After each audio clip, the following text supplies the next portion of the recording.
Welcome to Mormon Book Reviews, where an evangelical encounters the restoration. I'm your host, Stephen Pinerker, and I am so excited to have on my homie, Jonathan Neville. How you doing today, sir?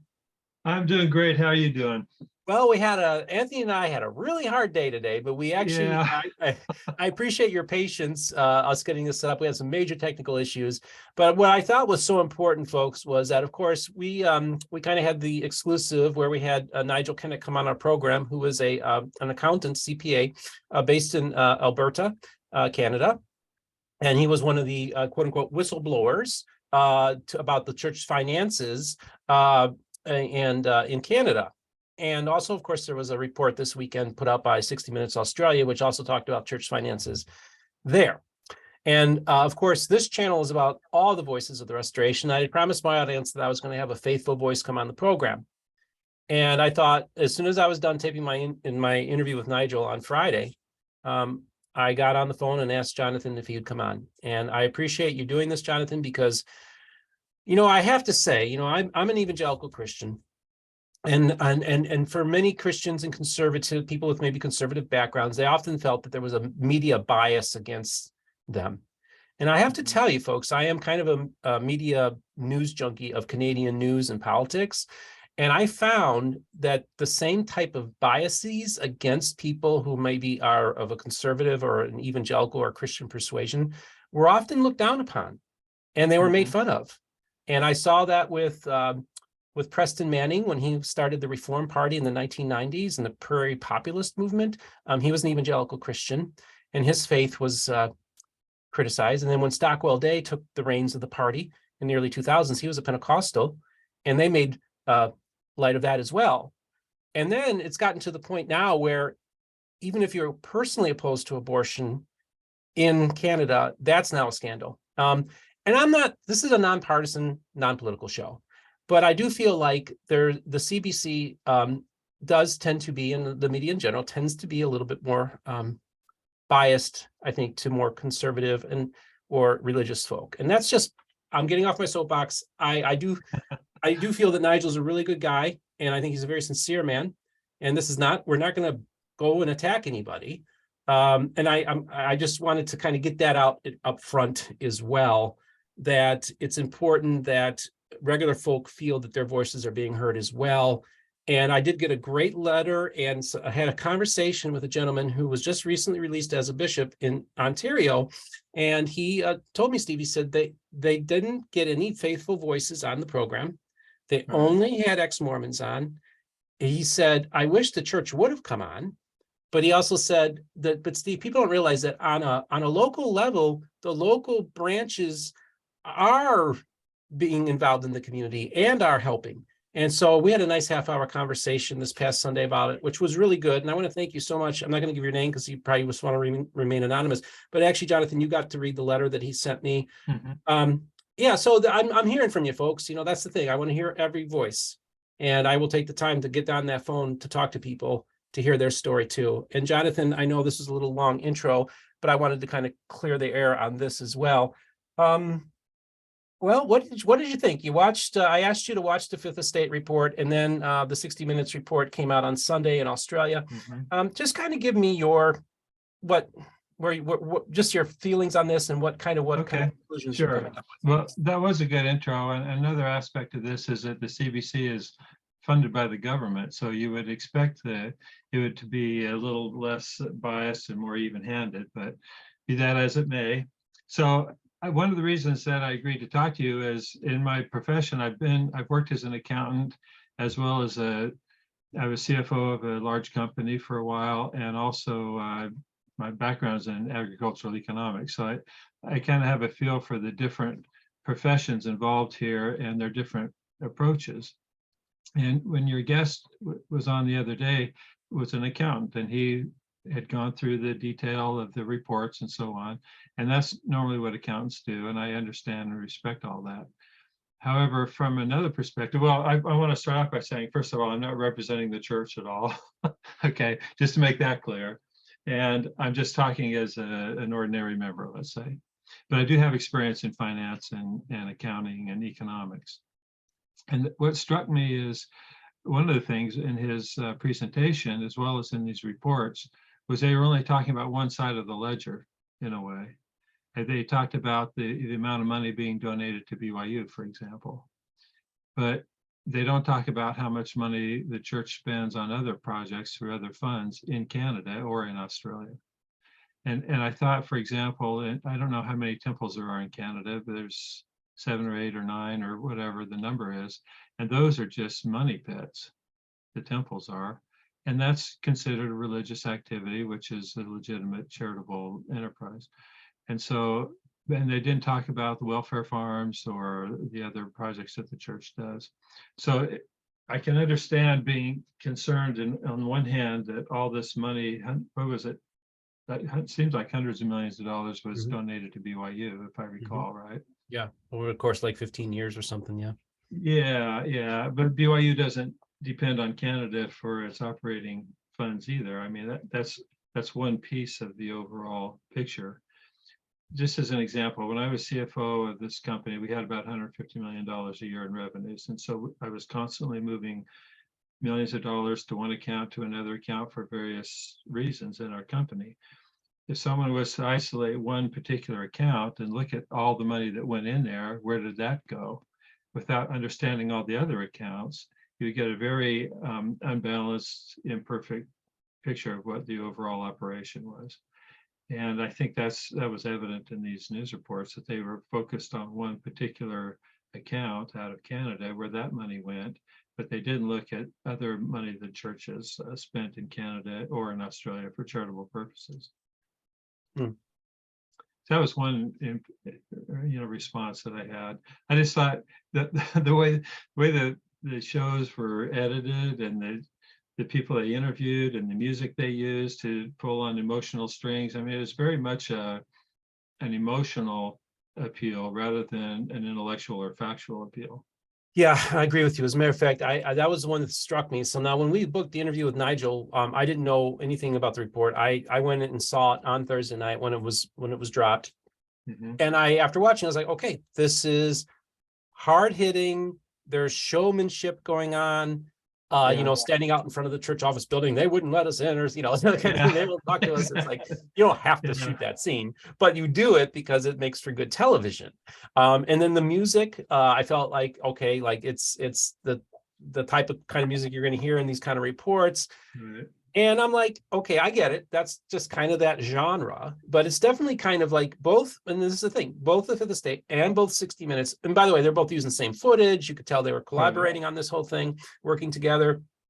That's the approach that they took. And I even thought it was interesting how they used gospel music in the 60 Minutes thing, and it just seemed like, okay, it was kind of cool music. I enjoyed it, but it was just kind of like done in a way that is a bit of showmanship, showing just one side. This is the thing. I think it's important that every single person that was on those programs, their voice needed to be heard. Absolutely, sure. Their opinions were important to be heard, right? And so I'm not criticizing anybody that was on the show. What I'm criticizing is who wasn't on the show. I was telling somebody, I said, if I could have found at least a half dozen TBMs that would have been more than happy to go on those programs and defend the church, including yourself. And that's the only criticism I have, is just the lack of balance in the report, that there are plenty of people who say, I love the church, I support what the church is doing with the finances, and then list their reasons. And that's the one thing I have to be critical about those programs. Well, and there's a couple other aspects of this, and this is partly from my perspective. First of all, both shows were outrage theater. They do everything they can to make an audience outraged, so they'll get more views and so on.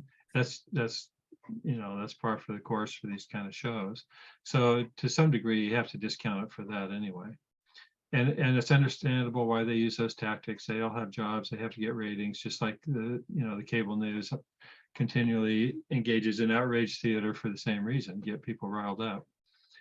But another aspect of it is, I mentioned my background in agricultural economics. So we always had this well-known motto that you can give a man a fish, feed him for a day. If you teach him to fish, he can live for the rest of his life, right?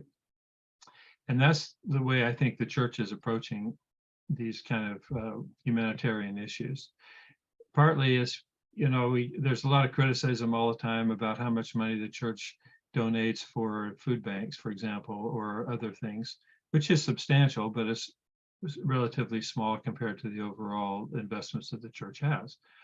But the church's approach, from my perspective anyway, is that they're trying to teach people how to fish rather than just give them fish. And we have a multitude of programs for that. The whole self-reliance program, the pathway program, which is worldwide. The self-reliance program is worldwide. I was teaching self-reliance classes in financial management in Africa, myself. And we have, I've had students from around the world. I think I've told you before that my wife and I trained the pathway missionaries in South America. And so the church is engaged in a very aggressive and life-changing effort around the world to teach people to fish. And the critics, what is the pathway program? What exactly does the pathway? What does the pathway program do? Just kind of explain it. Okay. Well, the pathway program it's basically online college education. Okay. But the pathway part of it is a 1-year kind of a transition from not being in college to being in college. And that's where so many potential college students fail. They drop out, or they're not well enough prepared to do college courses. So the first year has a mentorship program where we have weekly gatherings, and we help people understand how college works, how to become more comfortable doing presentations and being involved. It's just a phenomenal program, and it's all around the world. Okay, and we then met pathway students in Madagascar even. Go ahead. Okay, so this would be like an educational program that the church is involved in. Mm-hmm. Talk about also maybe what kind of programs the church is involved in regards to helping alleviate poverty and those kind of things. Well, the pathway is part of that, because people who get better jobs can work their way out of poverty. And a pathway is set up so that people earn certificates along the way to getting a degree, and the certificates themselves are valuable for employers. So it's one way to help people to, rise above their circumstances that they would never otherwise. It kind of grew out of the Perpetual Education Fund. Years ago, the church had a loan program where they would loan money to people primarily in less developed countries so they could attend local schools, and then they would repay that loan with their increased earnings.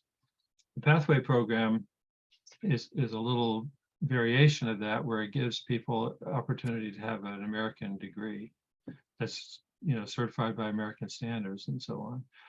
And it's really amazing. And in order to be part of it, you have to speak English, have a proficiency in English. And so there's another program called English Connect that helps people learn English well enough to go to college. And so that's just one example of many, but it's an important one, I think, that's growing rapidly around the world. Okay, well, getting back to these reports now, one of the things is of course, they talk about, Nigel had pointed out essentially, almost half the money that's raised with tithe funds goes to a private university in the United States of America, and that the percentage of Canadian students is very, it's like a little over 1% of the population of BYU. So the argument is, and this I just want to throw this at you. Yeah, sure. So they have this tax credit program, and the idea is, the principle is that if we give these tax credits, this money goes to a soup kitchen or a food bank that the government doesn't have to fund, and it's like a direct benefit that the taxpayers of Canada have, that it's rather than money that's being spent through government sources, that it's being done in a local community. And I feel like I can get why people would say, well, why would almost half the money go to this private university in the United States when this is meant to be basically stay in the community and go to soup kitchens and food banks and all educational programs like Pathways, that kind of thing. Maybe talk about that.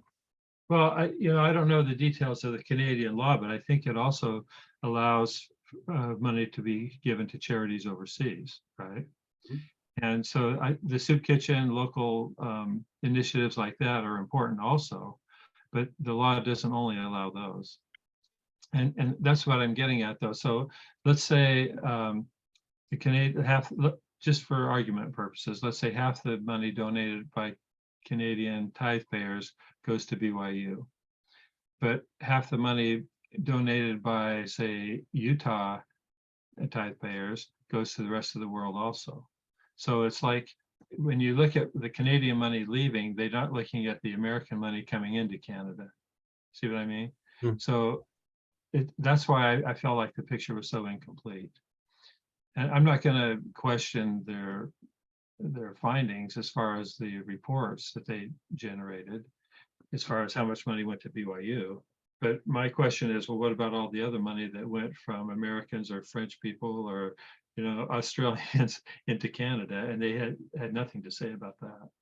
So the Australian, I think the strongest point of the Australian 60 Minutes was they were talking about how there are no other churches that get the tax exemption that, the Church of Jesus Christ of Latter-day Saints gets. And they basically are saying that they created a charity on paper and that it's being controlled from Utah, and that would be not the intent of how this is supposed to work. So folks in Canada, if you give to a religious group, you don't get tax exemptions from those funds. But this would, they set up a charity in essentially, Australia, you mean? right? Yeah. So what do you have to say? I mean, you're a lawyer. You have well, two things for that. First of all, I assume it's all been vetted by lawyers, so I'm not going to question that. But there's a real difference between the Church of Jesus Christ of Latter-day Saints and other churches, and that is the church relies on volunteers to operate the church. Most Christian churches, one of their biggest line items is a salary for the pastor or the minister. So you can run the church in Australia without needing a lot of overhead, right? So that's one big distinction. When you say other churches don't get a deduction, that's because they're paying for salaries for ministers and operating expenses. As I understand it, the operating budgets of churches or congregations, boards and branches around the world are all paid out of Salt Lake, right? So they're not locally funded other than fast offerings. And by the way, I was in a ward once, I was in a bishopric, and so I've been in several bishoprics, but I mean, I was in one in particular where the amount of the fast offerings we were paying was incredible. It was in the 6 figures annually. And those kind of numbers are not released publicly. But I think people outside in the world don't understand how much the church does to help people, not just church members, but even non-members. In terms of fast offerings and other donations like that. But for the Australian example in particular, I think there's a distinction to be made between churches that are locally funded, like most Christian churches would be in Canada, versus the LDS church, which is not locally funded. So it doesn't make sense for people to donate directly to the church. You see what the difference I'm making there? Yeah, I can see that. And yeah, that's true. There's the structure of the Church of Jesus Christ of Latter-day Saints is a little bit different. I wanted to ask you too, you had mentioned that you had written a book that kind of what do you have that, a copy of that? Okay, yeah, I do actually. I pulled it out here. We hadn't scripted this. I wrote this book a few years ago called Before the World Finds Out. And it's in a novel form, but it explains how what the church is doing is we're really just establishing Zion. And the world doesn't understand how that operates because there's no other church in the world doing anything like this. And I was going to read a little part of it, but I don't really need to. But the idea was that so many members, even of the church, are focused on their wards and maybe trying to keep the commandments or whatever, but they don't have the overall perspective of what we're really trying to do, which was to bring about the establishment of Zion. And that's why I referred to Pathway, but there's other programs, the Self-Reliance program and so on, from a very, you could say, temporal perspective, are establishing communities of faithful believers in Christ who are prosperous and can help and serve one another. Let me just give you one example. When we were living in China, when I was teaching in China, President Nelson came to Singapore, so we flew down to be part of that. And one of the things he said to the saints in Singapore was he wanted them to enhance their education, develop their skills and talents so they could contribute more to the world, to make the world a better place. And that's really what we're trying to do. That's the Zion ideal that we have. And I'm unaware of any other organization that's even attempting anything of the sort. So it's kind of an interesting thing. You kind of have this idea, pull yourself up by your bootstraps, kind of idea that, you know, you need to learn how to fish, you need to learn how to work. This is a perspective. This is a very American perspective about things, and it's definitely has it's definitely like a white middle class idea that's, you know, that really is. Okay, I gotta stop you there. Oh yeah, It's please do, not an please do. No, American I thing. want to hear. Yeah, it's not an American thing. Everyone Okay. around the world is doing it. Some of the most entrepreneurial people I've ever met are in less developed countries. Oh They just sure, don't yeah, have yeah, the yeah. capital to do it. Yeah. And so this is one of the things that the media tends to promote as, you know, being whiteness or Okay. white ideology and all that. That's totally false. Okay, but the point I'm making though is that that's kind of like the stereotype of how it's looked at is something like these are like 1950s values, white suburban America, Yeah, mainline I know. Protestantism, and That's purely an American media thing, maybe right. European. But my If you're point is, familiar with, go ahead. is that I guess I look at it this way. A lot of people in their minds have an idea of what a church is supposed to do. You're Mhm. supposed to do this, this, and this, and this. And if you're not doing that, it's then you're not doing the way it correctly, or you're not a Christian church. And I think maybe this is a different perspective of how Yeah. you're looking at helping people. And I'm not saying this is the best or the worst or anything like that. I think the underlying principle is that if you can teach people to work up the ladder, to get a better education, to better themselves, and to do these things, these are actually good values that can be very helpful to people. And I will tell you, I interviewed, I'm going to interview a guy who produced he's an Emmy award-winning, Oscar-winning, I think, producer. The Return of Elder Pingree was, I think it's the name of it. And he did this documentary that's on Amazon. And he's left the church, but he goes back to his Guatemalan mission 25 years later to talk. And this guy had a major impact on that community. I mean, they loved him. They still love him. And he says in the video, he says, I have to admit that these people are much better off being members of the Church of Jesus Christ of Latter-day Saints, that their lives have improved greatly, and he could see that there was value in the work that he did. Well, are you familiar with the Grameen Bank and the microloan concept and all that? It started in Bangladesh and then it expanded in other countries. Yeah. So, and there's several online charities that do these microloans so you can get repaid, right? And you loan, say, you know, a few $100s to somebody somewhere in Africa, and then they buy a cow and they expand their business, and then they repay the loan, then you use that money for someone else. So there's that is kind of what the church is doing. I mean, the church isn't sponsoring microloans, but through the welfare system and the self-reliance programs, that's exactly what we're trying to accomplish.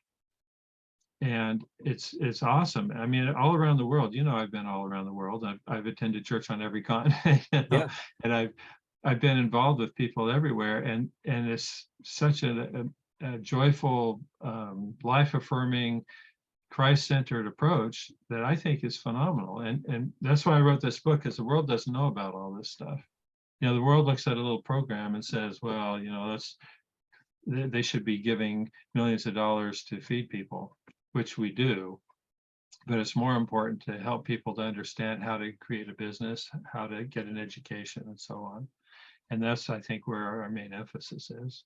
Okay. Well, this is very interesting because it's awesome. That's why I keep telling you need to help us build Zion, Steve. I think just about some people from just about every branch has mentioned that to me about bringing in the Zionic community. and I should mention that the pathway is not for LDS people alone. We have non-LDS people involved with it. Okay. As well as with the self-reliance classes. You don't have to be LDS to participate in those either. Okay, interesting. Well, you know, I think, you know, I when I was talking to this guy who just recently was served as a bishop in Canada, and he says, Steve, people don't know that we do a lot. He says, as bishop, I was authorized to be able to give out funds of up to $5,000 to be able to good programs in our community. And he says they don't talk about that each ward, each group has access to funds to help their local community. And it's not, and I thought maybe you want to talk about that. That's a really good point. I looked it up. I think there's around 500 wards and branches in Canada, something like that. And I have no idea how many there are in Australia. I know there's 5 temples. I've been to all of them in Australia. And I've been to several of the ones in Canada, as well as attended church in those places.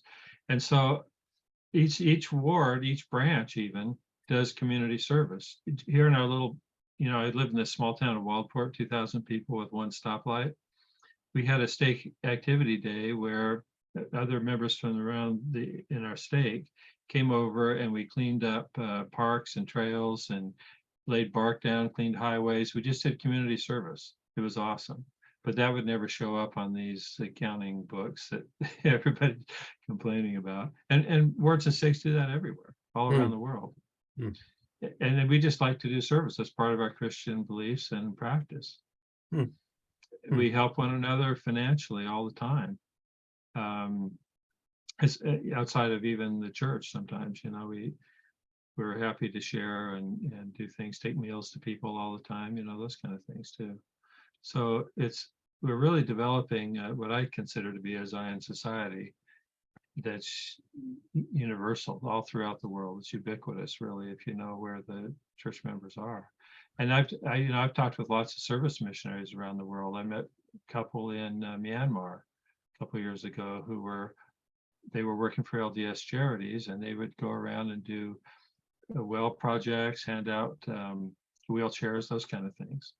And that's, you couldn't say, okay, so much tithing money went into the country for that, but those people were there serving free of charge, There's 60,000 missionaries, something like that, but there's a lot of service missionaries out there doing work too. Let me give you one more example. So 2 weeks ago, I was in Germany, in Frankfurt, and I had dinner with a lawyer who was a service missionary there in Frankfurt. And his job was managing the leases in Ukraine. And he had over 100 leases that he was managing, if you can imagine.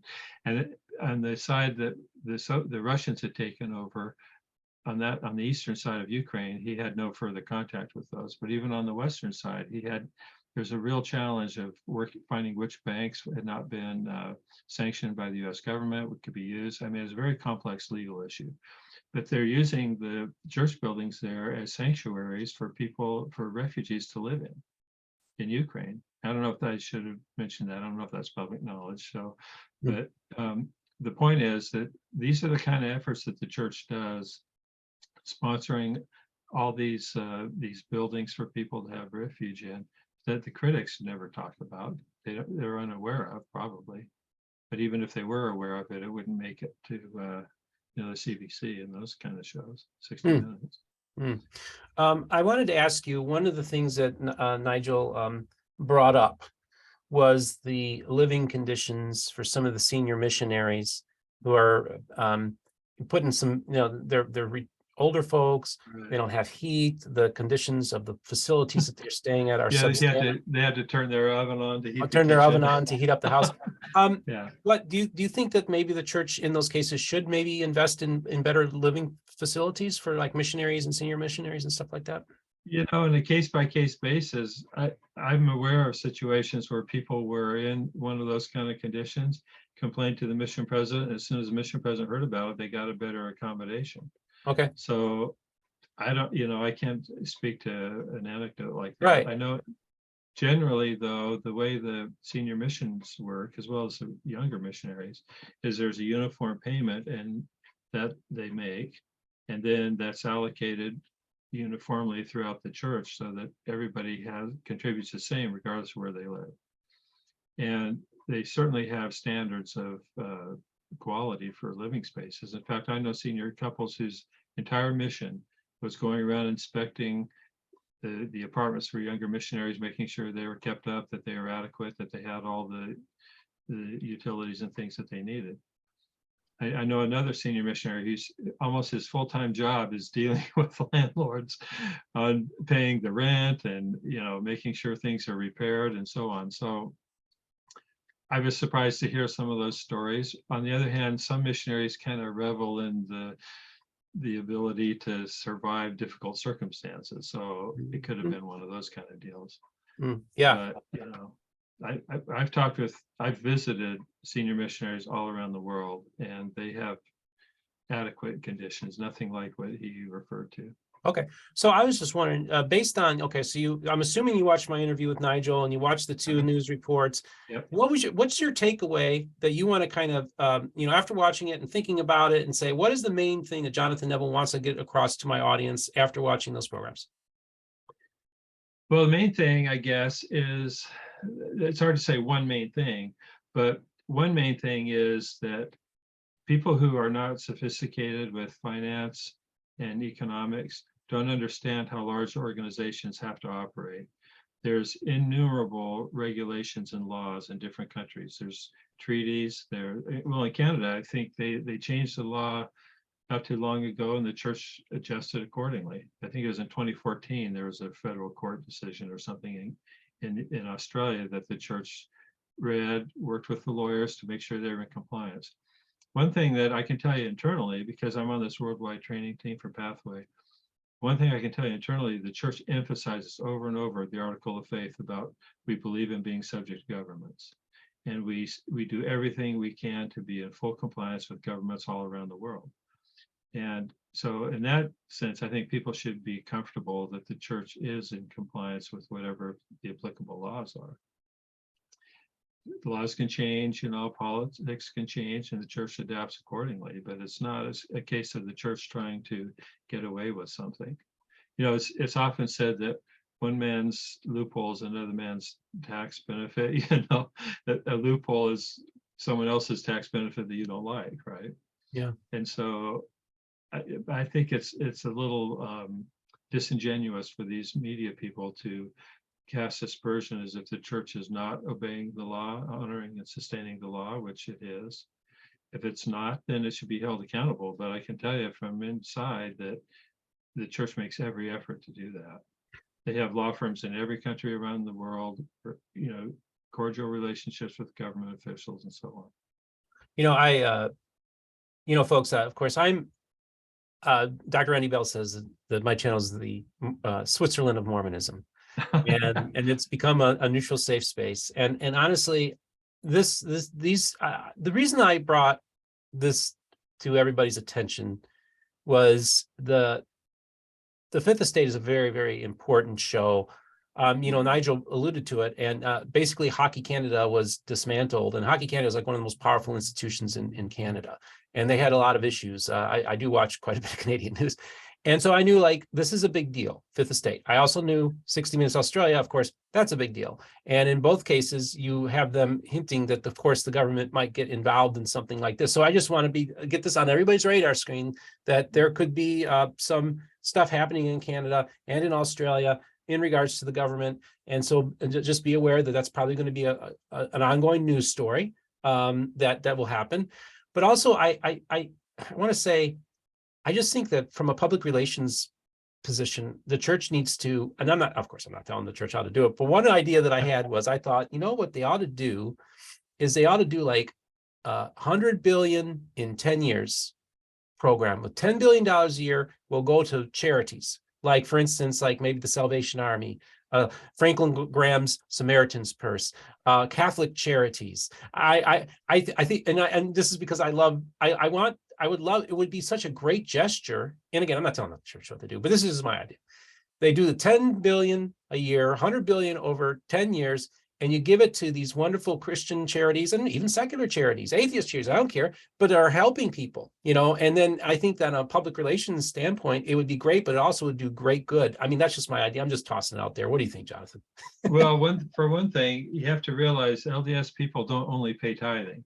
We donate to all these other charities as well. That's true. Yeah. And if I donate clothes to Goodwill, that doesn't go on the records anywhere as being attributable to the church, right? Right.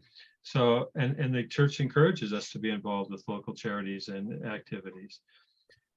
So I don't think it wouldn't make sense for me to have the church donate $10 billion a year to these existing charities. It does do to certain ones, like the Catholic charities, the Islamic charities, and so on, where they're targeted for a purpose that's in alignment with the church's values in terms of self-reliance. Okay. Because our desire is to elevate everyone's lives, both spiritually and temporally. And some charities maybe they do that, maybe they don't, maybe there's a big overhead. There's all those kind of issues that you have to deal with. And I think the church does a pretty good job of deciding which charities are good to work with, which ones can leverage the money the most effectively, and which ones are compatible with the values that we're trying to do as we strive to establish Zion.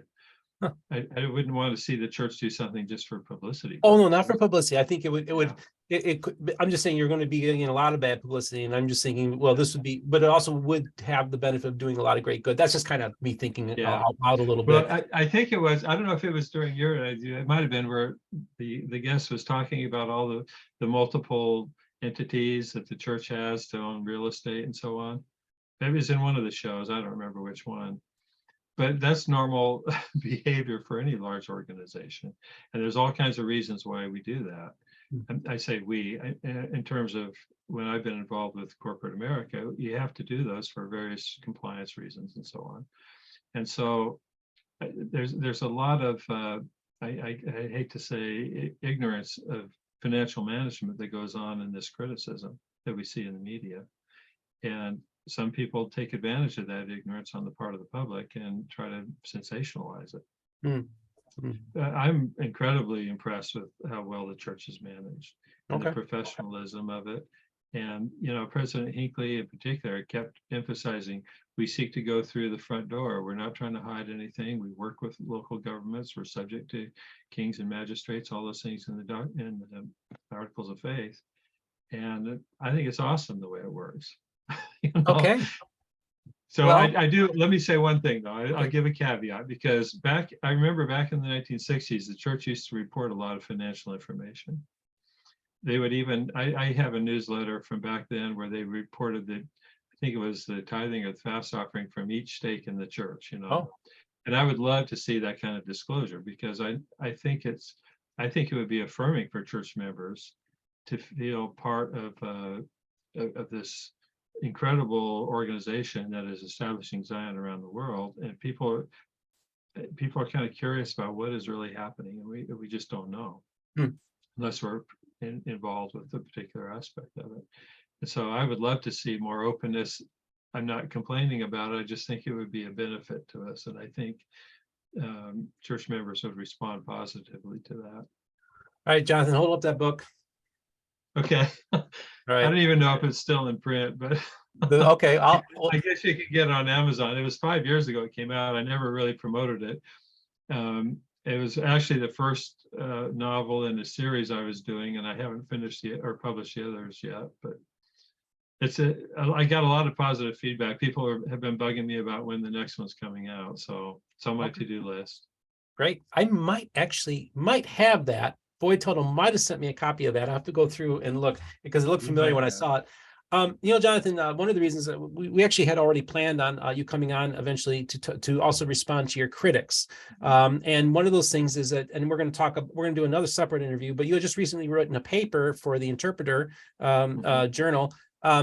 So maybe just talk briefly about that, and I can leave a link to that article in the description, and then we can come back next week and we could talk more about it. Sure. Yeah, we'd be happy. I was impressed that the Interpreter agreed to let me publish an article and kind of responding. I guess I misunderstood a little bit, because I thought they asked me to do just a short response, and then my critic published another long response of all the things I didn't address. Well, it was supposed to be just a fairly short, concise response. So I've asked him if I can now publish yet another one that goes in more detail. But you play whack-a-mole with these critics sometimes, and it's pointless. But he continues to kind of misrepresent what I'm saying, and I think readers of the Interpreter deserve to at least know my actual position. So we'll see if that happens. But yeah, we can talk about it more next week. Now we're going to talk about that next week. And of course, critics of Jonathan Neville, I've reached out to you and welcome you to the program. Sure. And please, bye. This is the Switzerland of Mormonism. This is the place we can get a fair hearing, guys. So definitely, I'd love for you to come on. Don't be afraid. Don't be afraid. The water's nice and warm. So anyway, folks, I just want to thank you. Jonathan, thanks for doing a solid and coming on today and putting up with all these technical difficulties. Well, hopefully it helped and offered another perspective on these things, but a positive perspective. Yep, that's right. Now, folks, I just want to remind you, don't forget to like and subscribe and hit the notification button for when a new episode comes out.